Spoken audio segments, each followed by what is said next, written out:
because the show was not based on source material and no one knew who these characters would be and what to expect from them, the audience went into the first season with no expectations. So when did you realize how much of a success the show had become and that it was connecting with audiences on a global level? Maybe like a couple weeks after it came out, or maybe like a week after it came out, just all of the DMs and just seeing how many people watched the first season. I think it was like 50 million streams, something like that. And so yeah, it was nice. It was so amazing to like know that people actually really, really liked it. And they also really connected with the characters too. Megan, for you, what is it like to join a show that already has all of this success? Is it nerve-wracking to walk onto a set where everyone has already spent a season together, or is it exciting knowing that you're stepping into something with a fan base and great material? I think it's a little bit of both for sure. I'm also just sort of always a ball of just nerves. So I think that plays into it, but also just the fact that this is a little bit different in the sense that we were filming during COVID. So we don't really get to have that personability that you would normally have on a set. However, it was just really exciting and they were all so welcoming and really nice and friendly. And that definitely played a great part into it. There's something for everyone in the show. It's easy to find something or someone to connect to. Mm-hmm. What do you guys most connect to? Is it something directly related to your character? Is it something related to one of the other characters? Oddly enough, I feel like I related a lot to Devi in season 1 and just kind of how much of a mess she was. And a lot of that like secondhand embarrassment I got from her. I saw myself in her a lot. And even season 2, just the messy situations she gets in, like picking over like 2 people. I feel like, I don't know, that's a little bit something maybe I would probably get into maybe a little bit. She's just a mess. And I feel like my high school self was definitely a little similar. I wish I had to pick between 2 guys. I definitely relate to Davy's first season of not getting 2 guys to even like me. Maitreyi and I have no, truly, that's another conversation for another day. But no, Maitreyi and I, we actually have this little thing going where we realize that in real life, I'm way more like Devi and she's way more like Aneesa. So yeah, Devi all the way. Lee, how did the first day of season 2 compare to how you felt the first day of season 1? Did it feel very different to come back to the show after having a season of getting to know this world and this character? Yeah, I feel like being on set, the first scene we shot for season 2 was literally the first scene you saw us in season 2, where we were in the kitchen. And it was like, we were kind of all like talking about it. We're like, this is so weird. Like, we're just back here. And it kind of felt like knowing the past a little bit, just being on set again. And so it was pretty exciting and it was very comfortable. Megan, what did your first day on set feel like? What was the first scene that you shot? The first scene that I shot was actually the episode where we're going over to Devi's house for the sleepover. And I got to work. My first scene actually took place with Purna and Ranjitha and Maitreyi. And then I met Ramona shortly after, and we did our scene in the bedroom. That sounds a little weird, but it's out of context. Okay. Yeah. And Purna is hilarious and it was great. It was really exciting, but luckily I had Lang there on the side to sort of help me kind of get into the shoes of Aneesa and really establish her. So I think once we established that and figured out who Aneesa was, the rest was sort of like, okay, I know who she is now. Let's play. Mm-hmm. Was there a moment that you felt like you really got into a groove with Aneesa? You jump into the show, you're trying to find your footing and you're trying to find your character's footing. So did you have a moment like that? It's funny. I don't know if I had a particular moment that comes immediately to mind where I was like, okay, this, I've got her, because the storyline of Aneesa, the writers, I know that they had an idea of what her storyline was going to be. But when I auditioned for the role, I only knew like 2 scenes of her. And it was just this surface level, cool teen that's joining the school. So I kind of learned about Aneesa throughout my journey in these episodes. And I think that kind of helped just play out organically. And I let it happen the way it was, but also having Lang there and Mindy's feedback really also helped me figure out who she was and getting into that. For both of your characters, they have their own romantic journeys this season. Lee, for you, what did you enjoy about exploring that dynamic between Fabiola and Eve and seeing how much she grew in that relationship and found her voice? Yeah, well, I mean, Eve and Fabiola are just very different in many ways, like their interests, the way they dress.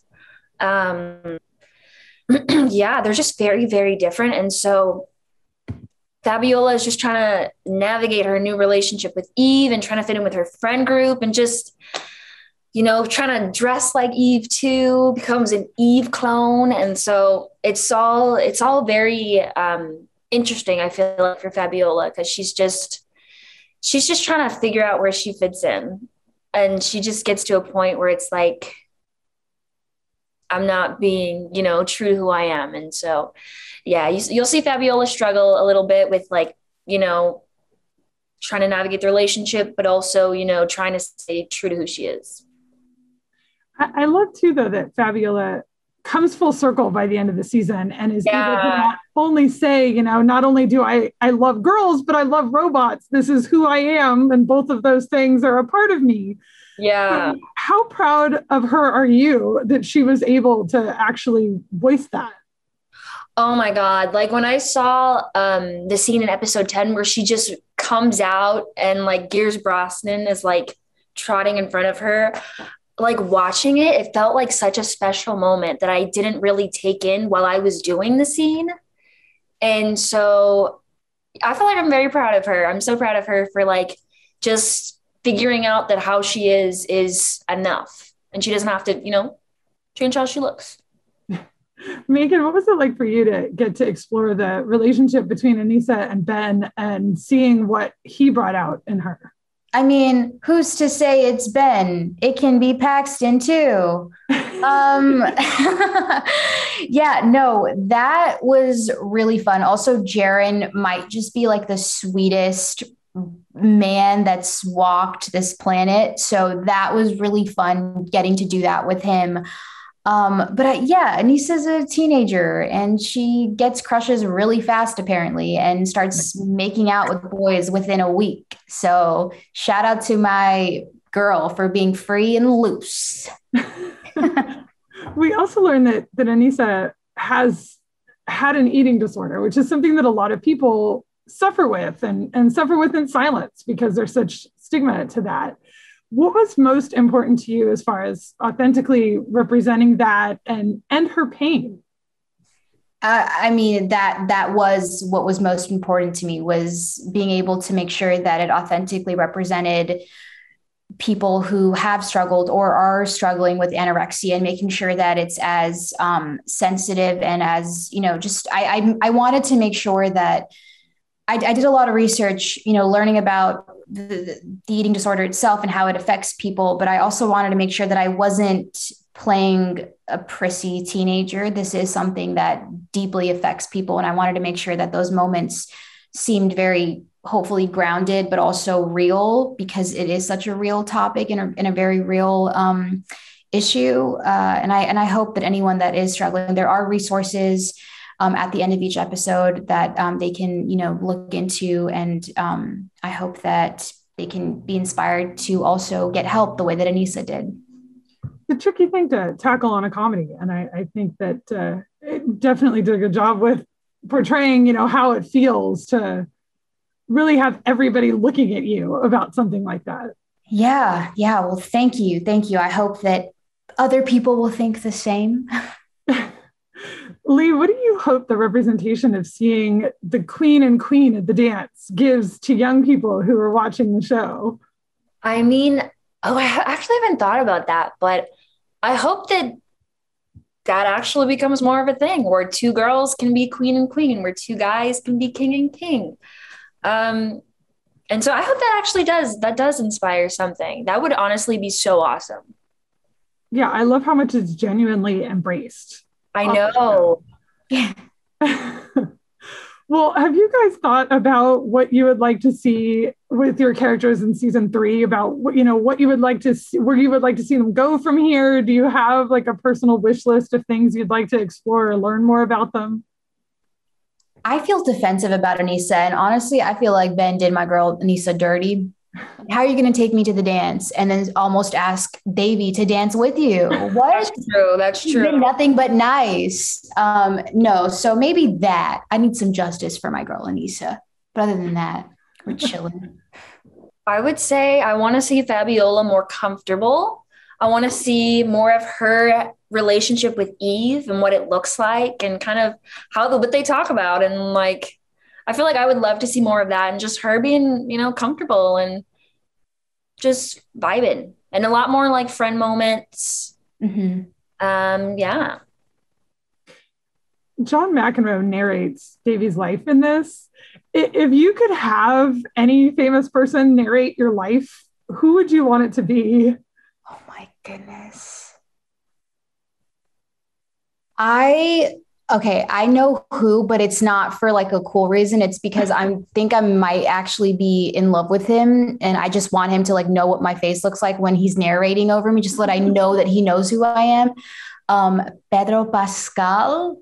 He's also an Aries. So let's go with that. Yeah, probably him. I just feel like that would be so fun and an honor. Okay. And a very good one. I don't know why this person comes to mind, but I feel like this person would be actually really great to narrate me. Or Fabiola, Queen Latifah. Yes. Right? Yeah, it's like the inner Fabiola, like just waiting to claw out. I can see that. Those are two very good choices, I have to say. Well, in what way would you say you are most like your character? How are you most different from your character? And is there a quality of your character that you wish that you had?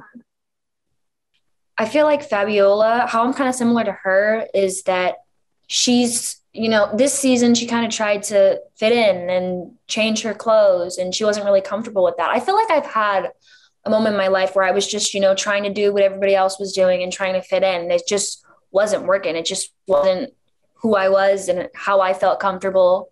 And so I feel like that I definitely connected to that a lot. I had to really put in work for Aneesa just because I'm not effortlessly cool. I definitely had Lane Fisher cool coaching me on the side sometimes. But what I really loved about Aneesa and really kind of took away is that it's cool to be confident, but you can also be confident and kind. Like they kind of go hand in hand. It doesn't have to be one or the other. Yeah. So that was really cool. I think you're way cooler than you think you are, Megan. Thanks.